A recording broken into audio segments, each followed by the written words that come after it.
How did that happen?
We're so close. What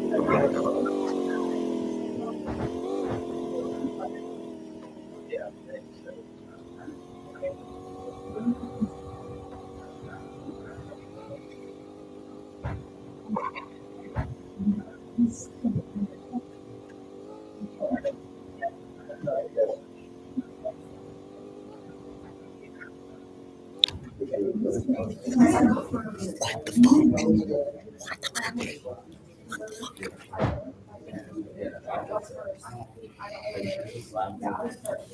Some bullshit, dude. Can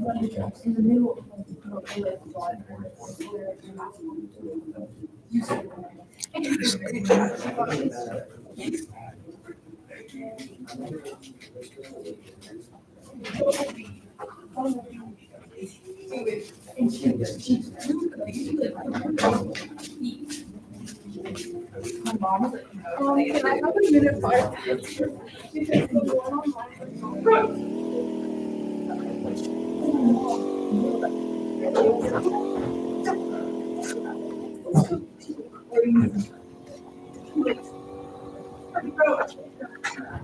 Oh my god, bro. The freak.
How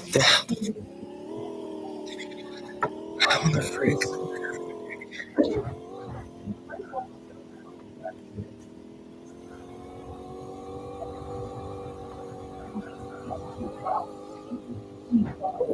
Oh, we're good. I keep forgetting to turn there.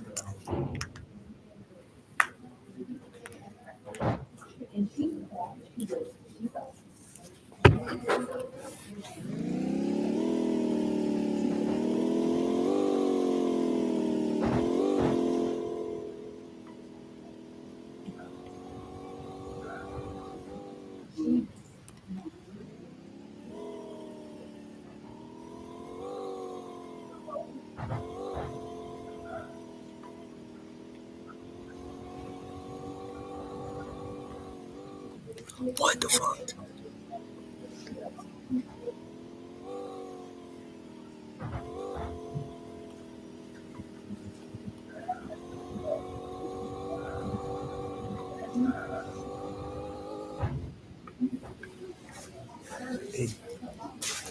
Okay, guys, going to get out the word from A to Z.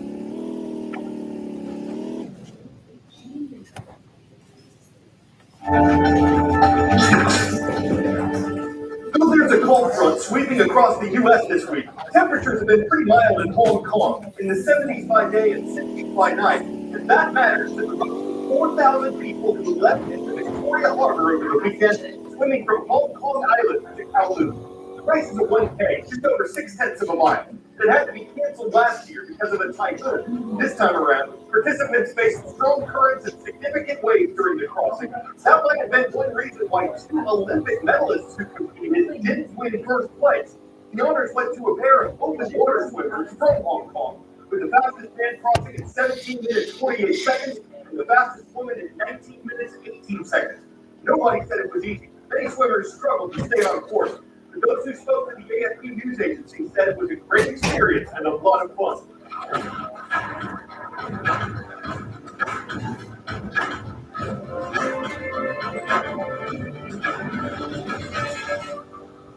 It's time to talk turkey. Welcome to this Tuesday edition of The World from A to Z, our last show before we break for the Thanksgiving holiday. I'm Carl Azus, and while we're on that subject, turkey might not have been off the table at America's first Thanksgiving feast. There's no evidence of it. The idea was popularized, at least in part, by 19th century author Sarah Hale. She wrote a novel that romanticized a turkey at the head of the table. Maybe not so romantic for the bird. So what was served at the first Thanksgiving feast? Historians say fish and venison were more likely there, alongside fruits, vegetables, nuts.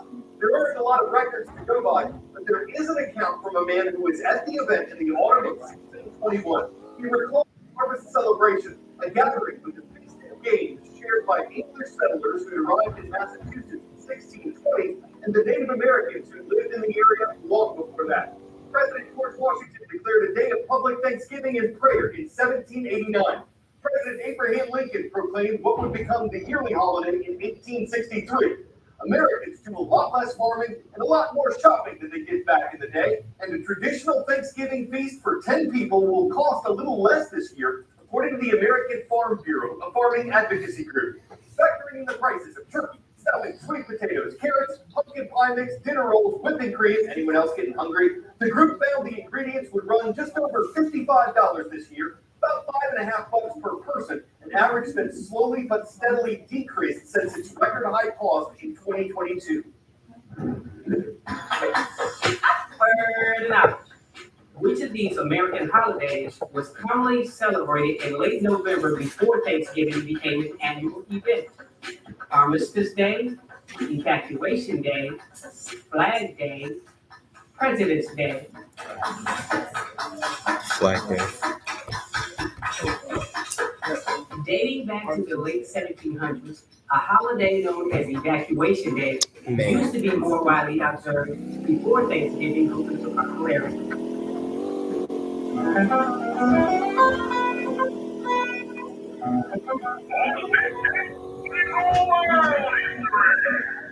For many years, November 25th was celebrated as Evacuation Day in America. It marked the date in 1783 when British troops finally evacuated New York City after the Treaty of Paris formally ended the American Revolutionary War. This same day was when General George Washington and his forces triumphantly marched into New York.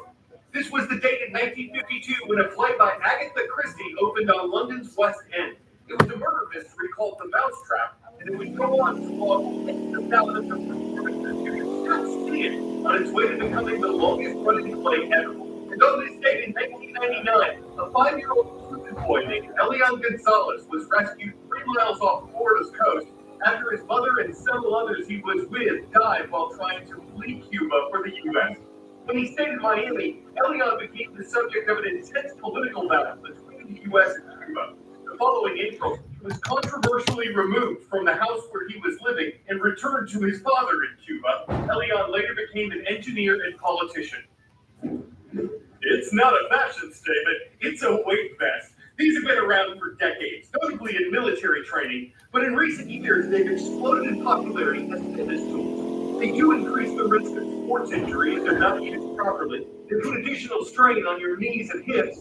Some gyms won't allow them on equipment because they put additional strain on that. But when they are used the right way, it's a way to step up your workouts. Weighted vests make the body work a little harder so it can burn more calories. But should you wear one? I would say certainly, yeah, why not? Physical therapist Chris Colbo at the Ohio State University Wexner Medical Center says that weighted vests can help you reach fitness goals, but he says you do need to be careful. Piling on heavy weights too quickly can lead to problems. It's much better to start out with smaller weights, shorter distances if you're talking about walking with a weighted vest, and build up your tolerance. Before turning to the vest, Colba suggests doing some core strengthening and general exercise using body weight. He says that can help build a foundation for added weights. And the stronger your core is, the better you're going to tolerate that extra load. After that, Colba says not to start out with a vest that exceeds 5 to 10% of your body weight, depending on your size. Instead, he says to add to the challenge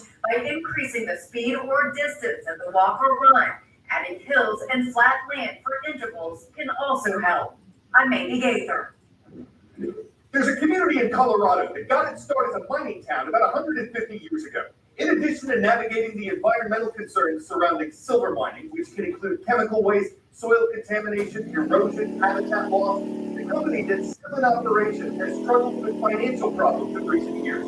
But it's taking steps both to ramp up operations and improve its image in the community. Nestled in the mountains in southwest Colorado is the tiny town of Ouray, but the place has made a big name for itself as the Switzerland of America. And for this, among mountaineers worldwide, Ouray Ice Park is considered an ice climbing mecca. Every winter, ice farmers spray nearly 2 miles of wall along a gorge just outside of town, turning it into a stunning ice playground for mountaineers.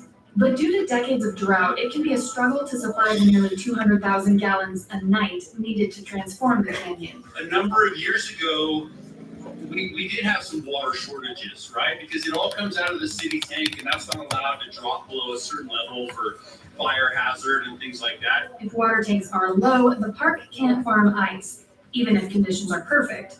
There's some pretty cool science behind it, but to form the ice walls, there needs to be several days in a row where temperatures stay below 19 degrees. So it's important to turn on the taps when the weather is right. I can remember some people going around town and be like, don't shower tonight. We need that water in the tank to build ice. But water worries may soon be over. Ouray Silver Mines has offered to lease the rights to millions of gallons of water to the ice park every year. Assuming we only use the water we mine, will give us anywhere from 3 to 5 times more water than we have access to right now. And we're not dependent on the state water tanks. And the price is a steal, just $1 per year. It's a pretty unique proposition to have the Ouray Silver Mines. So we're talking about an extractive mining industry, right? Partnering with an outdoor recreational nonprofit. You do not see that very often. Ice climbing attracts tourists. If there was no ice park in winter, O'Neill says Ouray would be a ghost town. Local businesses and ultimately the town itself would suffer. Donating water is a way for the mines to give back to the community and improve the industry's image. People need to know that the mine's not just as bad for Many are hopeful the mine's water donation will help secure the ice park's future and make climbing there even better.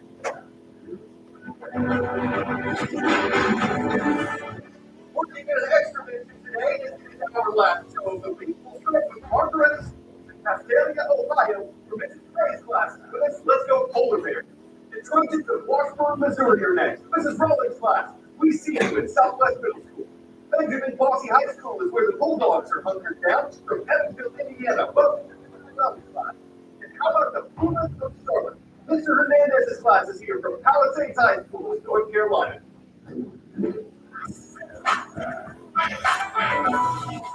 Before we ride into the sunset for some turkey and a nap, we always like to finish horse play. Answering a call about a horse wearing certain event, New Jersey police officers soon found themselves in hot pursuit of a suspect named Peter. They said his real name was altered to protect his identity, but it did lead them on a wild horse chase until they corralled the creature and brought it back home. They might have thought, hey, we can't catch him. The main thing is he's got too much horsepower, really good horse gear, and he's able to horse fly while we can build it right against the front. There's no need to wonder whether he can rein in that competition. They're saddlebred and thoroughbred to run, and with unbridled speed, they're shy to gallop circles around us in the horse race. I'm Carlos Duke, and thanks for tuning in time this Tuesday. Have a wonderful Turkey Day holiday. We'll see you next Monday on The World from A to Z.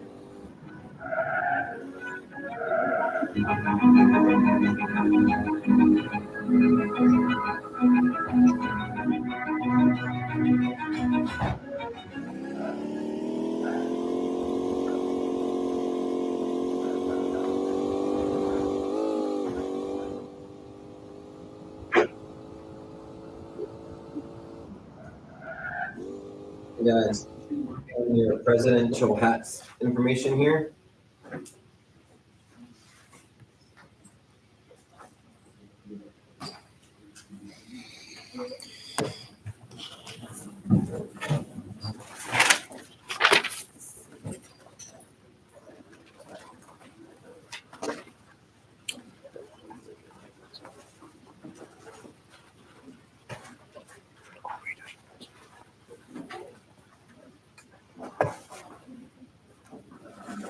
Wanted, ambitious individual for leadership position. Be prepared for difficult application process and stressful work environment. Challenges, many. Rewards, numerous. Failure, possible. Your employer, the American people. The few chosen have been the presidents.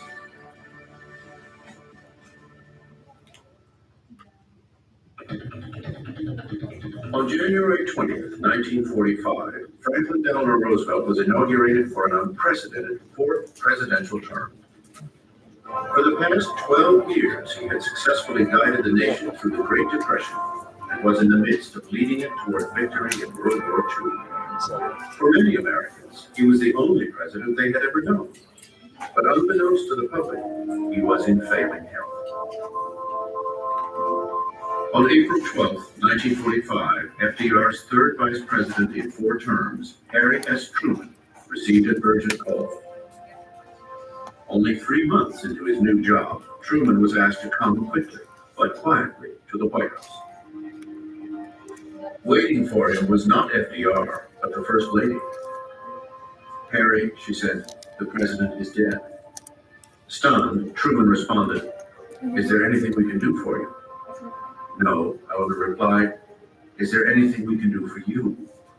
You're the one in trouble now." Number 33, Harry S. Truman, Democrat, 1945 to 1953, 60 years old, from Missouri. If Truman was astonished to learn that he had suddenly become president of the United States, the world was stunned. It was quite a shock. Americans, the world, sort of held their breath to see what Truman would do. He was really not that much of a national or worldly figure, so people were appalled. Everybody said, "Oh, who is this man Truman? Woe is the nation, because we've got this ignoramus from Missouri who doesn't know anything about the world," and on and on and on. Well, he fooled them. Truman had led an average, undistinguished life until getting involved in politics at age 50. Before then, he'd been a farmer and a businessman. Harry Truman was a failed haberdasher from Kansas City, Missouri in some ways, but he was plain spoken, he was blunt, he was a good leader, and he had common sense. And it shows that it's not depth of knowledge, but that good basic common sense that's so important to the American presidency. Truman was not one to mince words. He's called peppery. Some might say dyspeptic, some might say occasionally profane, certainly plain spoken. He called a spade, and sometimes worse than a spade. Well, during my lifetime, Harry Truman was my favorite. I admired him very much. I admired his honesty, his down-to-earth kind of approach to government, his willingness to make politically controversial decisions if he thought they were right, no matter how much it cost him in popular support. One such decision confronted him almost immediately. After taking the oath, Truman was told for the first time about the Manhattan Project. This new president now faced the most consequential decision a president or any leader has ever had to make: the choice of dropping the first atomic bomb. On May 7th, 1945, Germany surrendered. The war in the European theater was over.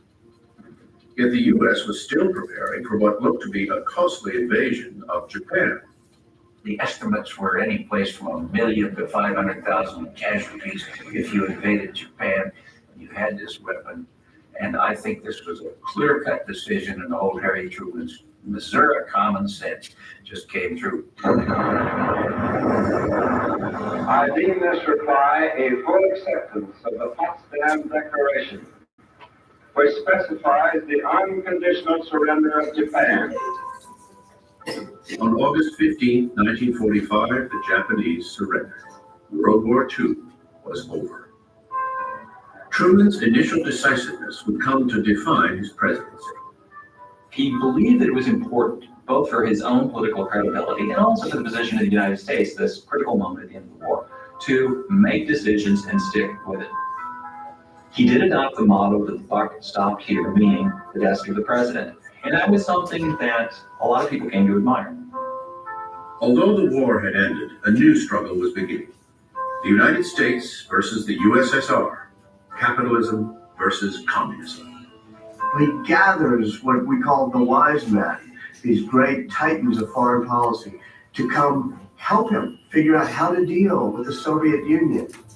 It was Harry Truman, George Marshall, and Dean Acheson who devised communist containment, the idea of containing the spread of communism, not trying to eliminate it militarily, waging a war of ideas in the confident belief that over time, capitalism would prevail and Western democracy. The policy of containment came to be known as the Truman Doctrine. It asserted America's right to support any nation in its struggle to fend off communist aggression. To rebuild war-ravaged Western Europe, thought to be vulnerable to the communist threat, Truman put forward the Marshall Plan. The United States government spent upwards of $12 to $14 billion in the reconstruction of Europe. And nearly everybody, historians, political scientists, contemporaries, judged the Marshall Plan a resounding success. By advancing the Marshall Plan, the Truman Doctrine, and NATO, Truman hoped America would serve as a role model of democracy for the world. Yet while promoting equality and fighting poverty abroad, Truman faced inequality at home. He understood the hypocrisy between having just fought a war, ostensibly, against racism, and yet racism embedded in every aspect of American life. There is no justifiable reason for discrimination because of ancestry, or religion, or race, or color. In January 1948, Truman boldly ended segregation in the armed forces and the civil service by executive order. The modern civil rights revolution, as far as the presidency is concerned, really begins with Harry Truman. Truman's civil rights initiative was courageous, yet controversial. Furthermore, it appeared to be an act of political suicide. 1948 was an election year. Compounding Truman's troubles was an inflationary economy and an unprecedented number of labor strikes. Truman's popularity at the beginning of 1948 was about as low as any sitting chief executive had been, certainly any executive who had any hopes or any desire to be reelected. So Truman was written off. Truman, however, campaigned fiercely. He crisscrossed the nation in a landmark whistle-stop tour, traveling 30,000 miles and giving 271 speeches. By contrast, his Republican challenger, Thomas Dewey, seemed to expect the presidency rather than campaign for it. He gave only 16 speeches. In a genuine surprise, Truman carried the popular and electoral vote, but the elation of his upset victory would soon be replaced by unyielding misery in his second term. First was the loss of America's former wartime ally, China, to communism. He was caught. He had been talking about the need to contain communism. Containment had failed in China, and it was inevitable he was going to have to accept the blame. The Chinese Revolution, followed by the Soviets' entree into atomic weaponry, created hysteria on the American home front. Truman's administration was attacked by Senator Joe McCarthy for being soft on communism. When, 6 months later, North Korean communists invade South Korea, Truman, from a political standpoint, had almost no alternative but to say that the United States was going to go to the defense of non-communist South Korea. The Korean War was unlike any other. Despite some early successes, it turned into a stalemate when China threw its numerical might behind North Korea. There were other problems in the region, specifically the escalating crisis for control of Vietnam. Ho Chi Minh, the founder of the Democratic Republic of Vietnam in the Communist North, asked Truman for assistance in his fight for freedom from French colonialism. France, in turn, asked Truman to support them in their fight against the communists in Hanoi. It became a priority of his administration to prevent the French from being defeated by communist forces in Southeast Asia. This was the beginning of America's involvement in the Vietnam War. By the end of his second term, nothing seemed to be going right for Truman. He was tarnished by the ongoing Korean War, the loss of China to communism, and disclosures of corruption in many agencies of the executive branch. Truman's popularity sank to an all-time low. When Truman left office at the beginning of 1953, he himself probably thought that he could have been elected dog catcher, even in his hometown of Independence.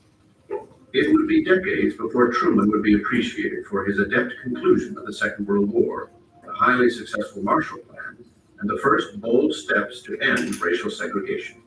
He went out of office with a very low popularity rating, I think it was about 23%. But as people assess what he had done in office, now he's become one of the most admired presidents of all time. Harry Truman was so nearsighted that in order to enlist during World War I, he had to cheat by memorizing the Army's eye exam chart. If there was one American who appealed to everyone in 1952, it was General Dwight D. Eisenhower. Oh, Eisenhower was a god figure. I mean, all over the world. Although he had shown no interest in politics, Ike was pursued as a presidential candidate by both the Republicans and the Democrats. He didn't seek the office of presidency, the office sought him. He was a very reluctant candidate. Both parties would give anything out of him in their party. Dissatisfied with the Democrats, from their handling of the Korean War to the charges of corruption within the White House, I believe in the future of the United States of America. Eisenhower decided to join the Republicans and run for office. I think Eisenhower felt that the country really didn't need him. And he had been reluctant, but he also was reluctant to let the country go in the wrong direction. And I think as he watched it go in the wrong direction, Eisenhower felt that he was the right man to be able to help the country. Number 34, Dwight D. Eisenhower, Republican, 1953 to 1961, 62 years old, from Kansas. Dwight Eisenhower is remembered in two distinct, if contradictory, ways. First, as the legendary mastermind of D-Day, and second, as a seemingly semi-retired president who'd rather play golf than govern. He was a much better politician than he went on. Like George Washington, his hero. Washington's genius was to convince everyone, beginning with himself, that he was a politician. Eisenhower did much the same thing. You do not get to be a five-star general of the Army without having keen political instincts. Beyond Eisenhower's military celebrity was a very charismatic individual. I like Ike was more than a campaign slogan. It was a true sentiment. There was a marvelous aura about him. You could just feel it. He was confident. He was a decent man. He wanted to do what was right for the country. While Americans liked and trusted Ike, they weren't always sure he was completely engaged in Oval Office affairs. Most people thought that Eisenhower was essentially presiding over an administration that others were making the decisions. And it became known as the hidden hand presidency. That he had a public perception of being out to lunch, but behind the scenes, every decision of note, every major policy decision really was Eisenhower's decision. He was calling the shots. In his first significant accomplishment, Eisenhower brought about an end to the Korean War, forging an armistice that is still in effect today. Eisenhower's military career had been focused on waging war. Now it appeared that Eisenhower was determined to use his presidency to pursue peace. He began by downsizing the military. By spending less money on defense, Ike believed that America could spend more on infrastructure and quality of life. Indeed, he went from orchestrating the largest military operation in history to pushing the world's largest public works project through Congress, the Federal Highway Act. He probably created the greatest change in our culture in almost the history of the nation, and that was with the Federal Highway Act. He changed the entire face of America. While Americans welcomed the change on their landscape, they were not receptive to other changes in their culture.